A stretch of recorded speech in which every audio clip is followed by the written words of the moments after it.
Hey there, Squirrel Army! How's it going for today? In today's video, we are discussing how modal are the modal spells people are actually playing in EDH. You can join the Squirrel Army by subscribing. So I guess it's a pretty simple question with a very complicated answer.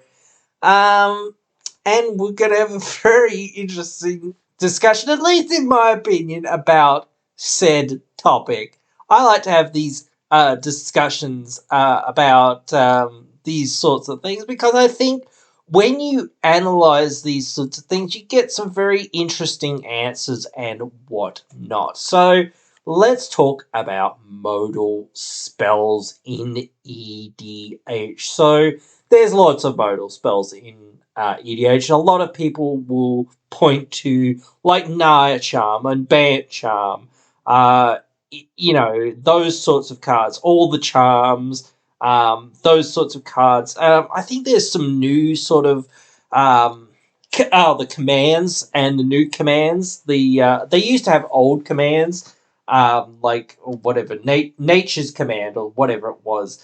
Or Fiery Command or whatever it was. Those commands. You have the Urza's commands and, the Teferi's commands or whatever you've got now. So there are a lot of different spells that are out there, that have modal effects that do see some sort of play. There are some spells that sort of are semi-modal or don't really have a mode in a sense because they have such good modes that you often just get both, like the will cycle and whatnot.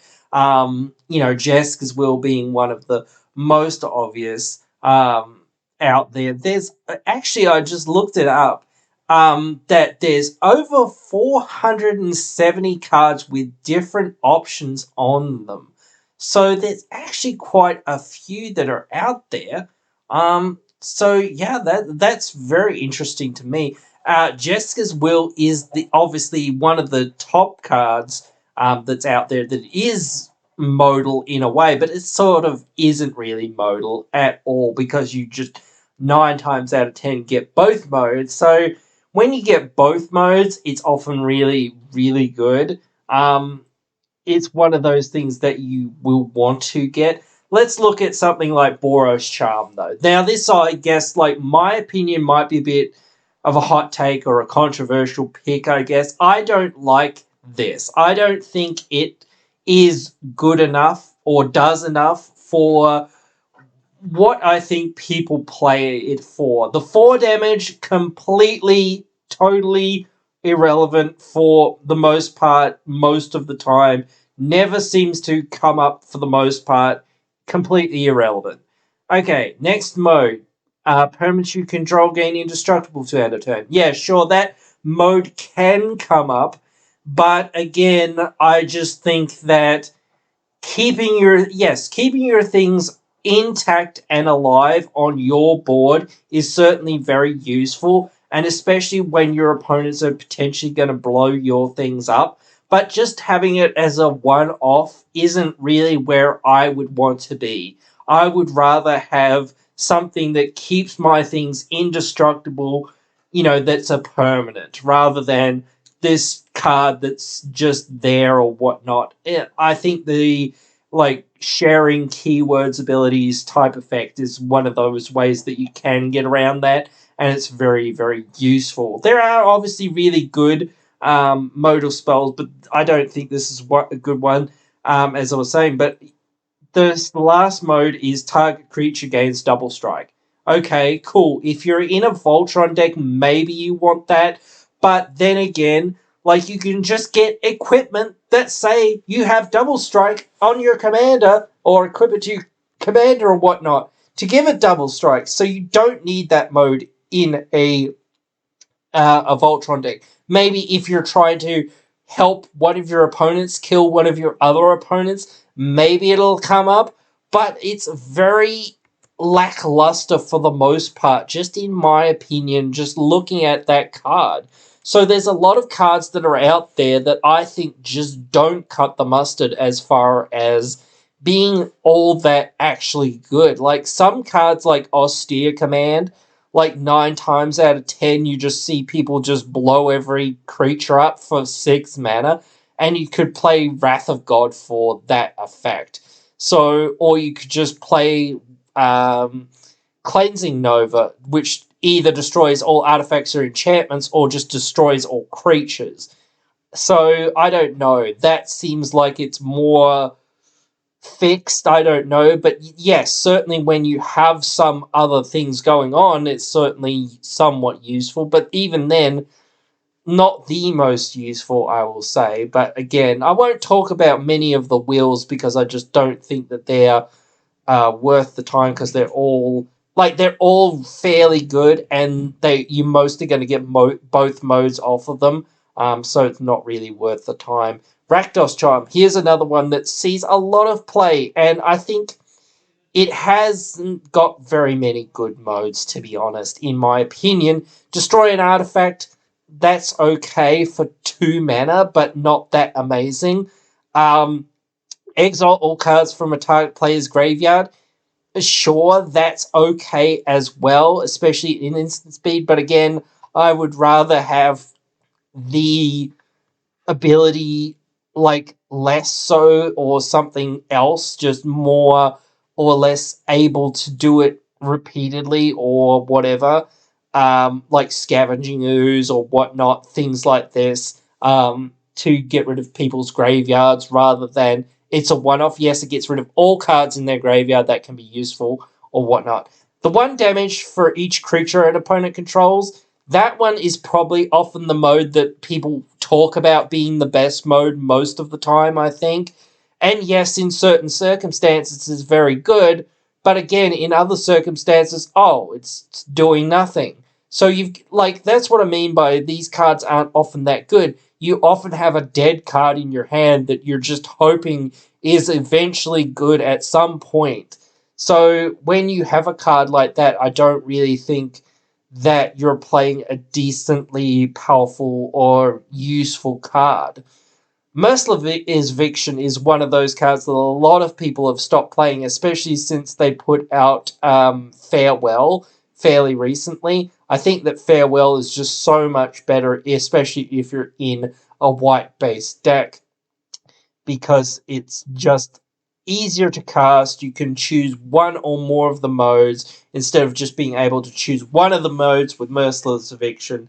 That's what kills Merciless Eviction for me, is that it's only one mode for like 6 mana. Like if it was 2 of those modes, it would be good. But the 6 mana Farewell is just you can choose all the modes if you really want to. So you can just exile everything. So that's just so much better. But yeah, it's not terrible card. But I would just take Farewell every single time over it. It's just one of those things. So Casualties of War, actually, I like that card a fair bit, but I do think that it's somewhat low impact, like Decimate. And Decimate's always so goddamn annoying to actually get to resolve. I hate Decimate. It's one of the worst cards. It's not a modal spell, really, I guess, because it's a spell that targets every single one of the permanents that it's trying to target, so it's not a modal spell, but Casualties of War is. But I will never play like that. That's such a bad card, Decimate. But Casualties of War is pretty decent, but I still think that it's still not that amazing. Even if you get every single mode off of Casualties of War, which is you can choose, you may choose, you don't have to choose, it still doesn't really do a whole lot. You get to destroy an artifact, creature, enchantment, land, or planeswalker for 6 mana. Now, yes, 2, 4, 6. So if you destroy 3 things out of 2, 3, 4, 5, then you're probably fine off for the cost, but just getting to the 6 is just where I'm at with it, being 6 mana is just so much. It's so hard to get there a lot of the time. It's such a late game play, and it can do some stuff, but realistically, what you need at that point is either a bunch of 2 mana spells to do the same thing, or just, a wrath. So it just doesn't fit those things, and it's not instant speed, so you're fairly vulnerable to have to casters. Golgari Charm's another one that sees a lot of play, and I don't want to talk about every single one, but I'll talk about a few of these that see a lot of play. Neg 1 to neg 1 to all creatures until end of turn. I mean, if somebody's got a token army, yeah, sure, it can be useful. But then again, someone could have just like a whole bunch of 4/4s or 8/8s or whatever, and it's like, oh, okay, cool, that's doing nothing. Yes, in certain circumstances, again, it can be useful, it can be good, but still, it can whiff and not really do anything. Destroy an enchantment, like if it was destroy artifact or enchantment, then I'd be interested, but still, just no. I'm not really that hot on this idea of just being able to destroy an artifact or enchantment. Yes, for 2 mana, that's the going rate. That's fine. So that would probably be a decent mode if it was both, since it's just enchantment, which I think enchantments see a whole lot less play, and a lot more artifacts are a lot more busted than what enchantments are. That just kind of leaves me feeling like it's a lesser mode than being able to destroy an artifact. Regenerate each creature you control. Again, this whole your stuff is indestructible, or your stuff doesn't die, or whatever style mode. I don't like those style of modes personally, but I don't think that they're good either, unless you've got a lot of ETBs or whatever, or whatnot. It's not really that good of a thing. If you top deck it when you don't need it, again, you're just going to be sitting there with a dead card in your hand, hoping that you either get a wrath or your opponent's wrath, and then you can actually activate this card's ability. And I would just rather have indestructible permanently on all of my creatures rather than having this, spell where I might get somebody or I might not get somebody. It's just so hit and miss that it might not do anything ever other than sit in my hand and waste space in my hand and whatnot. So that's what I mean. Like a lot of these cards, I just feel like they sit in your hand and they sit in your hand, and you go, wow, man, don't need this. I just don't need it. I never seem to need it, except for that one time when I finally do need it.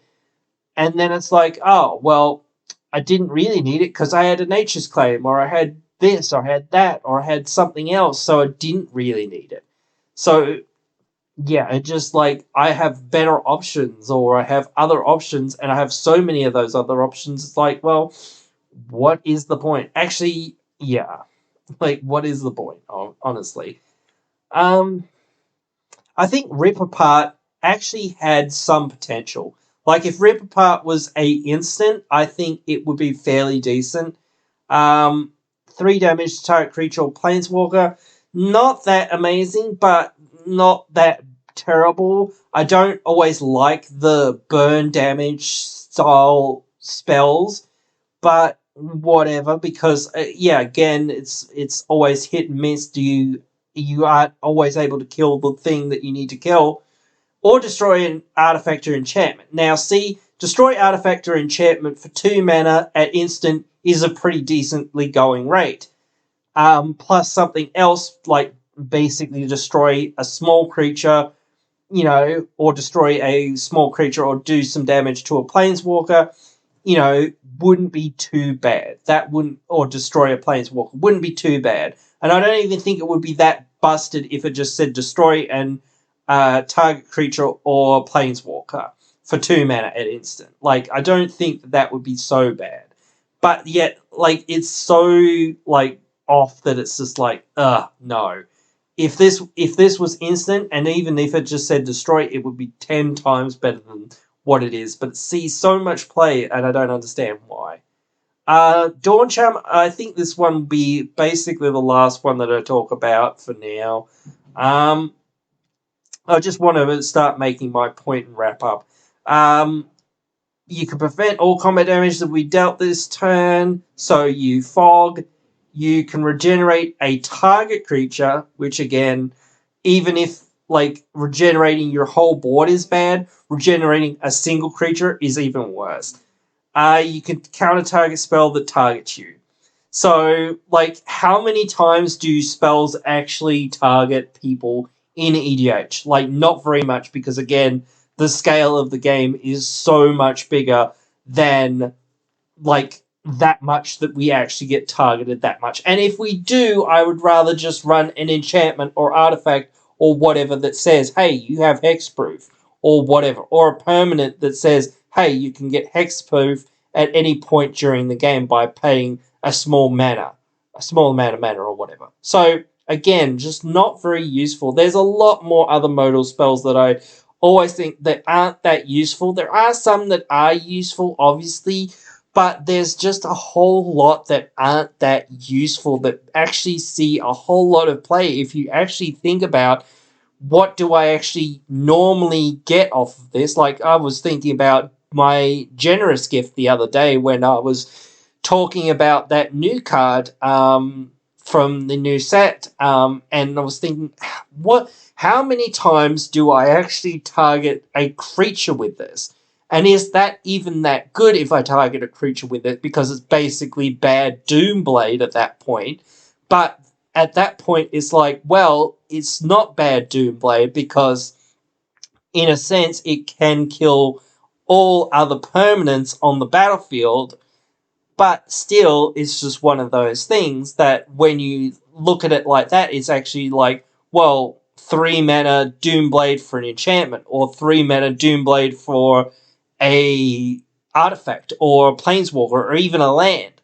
But you're so like, I need to destroy any permanent because you never, again, know what your opponents are going to have, that the versatility, the utility, the modalness, in a sense, of that spell is worth it because, again, for the most part, you're not going to know what your opponents are going to have. They could have anything, so being able to respond to anything, even for 3 mana, isn't that bad. It isn't amazing, but it isn't that bad. So I was trying to weigh up how much do I want this to be able to destroy creatures? How much modalness is creatures as an extra part of this mode?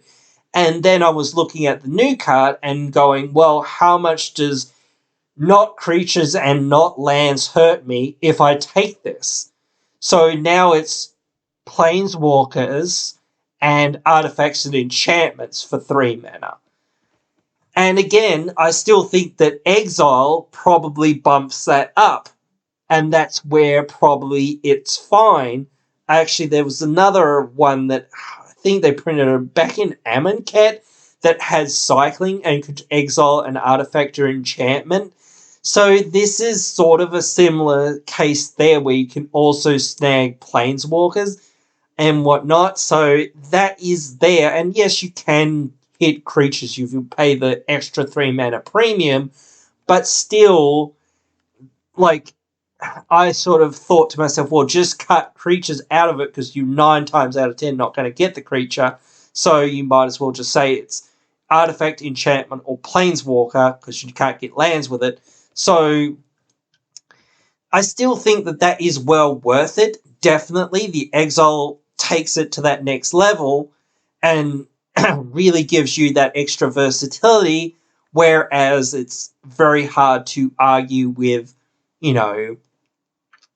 saying that it will deal with every problem, but again, it will deal with most problems for 3 mana. And that is well worth it. So certainly I thought through that and I analysed it for myself. And that's what we've, like I keep saying that, this is what we've all got to do with these cards, and we've got to always go back and analyse some of these cards, like Naya Charm and whatnot, and all of these modal spells and whatnot. How modal actually are there? How many times do I use this mode per game that I play? 1 or 2? Never?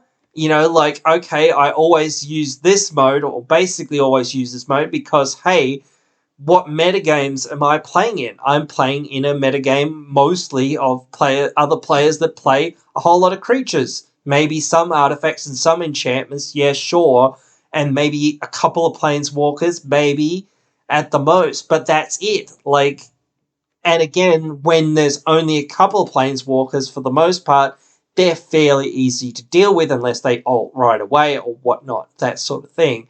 So then the ults are difficult to deal with, or the emblems are difficult to deal with, but other than that, for the most part, I don't really need to worry about planeswalkers because, again, hey, I can just kill planeswalkers by attacking them with my creatures. So then I was thinking, well, then I can probably cut planeswalkers from this list, and then it's just exile an artifact or enchantment. So, but even then, I still thought that if you're in a real pinch, and you need to exile something at instant speed, it is still worth that bit of text to say that you can hit planeswalkers. Because if somebody, again, has their doubling season and Vorinclex and this and that and whatever else, it's like, well, I might as well have it so that I can deal with it. Because otherwise I will be in some smelly, smelly poo-poo. So yeah, that is that. But that is one of those things. We all need to keep analyzing our cards and not just saying, well, this is a card that people have said has been good and has been good in the past. Yes, it has been maybe good in the past and can be good in certain circumstances, but is it actually all that good? Does it actually come up all that much? And wouldn't you rather just have a couple of other cards in your deck somewhere that cover all the other effects that you probably will get from that card? I think that would be a better use for, some other slots, at least, in my opinion. But that's the way that I think about it and the way I look at it. I don't know about you guys. Obviously, you guys can let me know what you guys think. Write your thoughts down there in the comments below, and I'll be sure to be as tentative as possible in responding, because I know some people have quote unquote a soft spot for some cards in their heart or whatnot. But again, when you're looking at how competitive things are getting in EDH, and that is a problem as well. I don't like that things are getting so super competitive, but when you look at the effects on some of these cards, it's just like, dude, like, this isn't worth it, I don't think. And I can just get better, more useful effects out there. So it's just one of those things that, yeah, these cards are kind of outdated. They're not worth my time because, if it was choose two modes, or if this was instant speed, or if it just said destroy rather than deal damage, or if it was actually, a bit more relevant to this game. Yes, perhaps some of these cards were printed in standard, or perhaps a lot of these cards were printed 5 to 10, 20 years ago, whatever it was, so they're not built with the Commander format in mind. Really, they kind of fitted into the Commander format because people, didn't have many other options. But now we have so many other options that it's just like, well, how does this fit in? And how do I make room for it when I've got so much else to choose from? That's the problem. But anyway, guys, hope you have enjoyed anyway, and hope to catch it in the next one.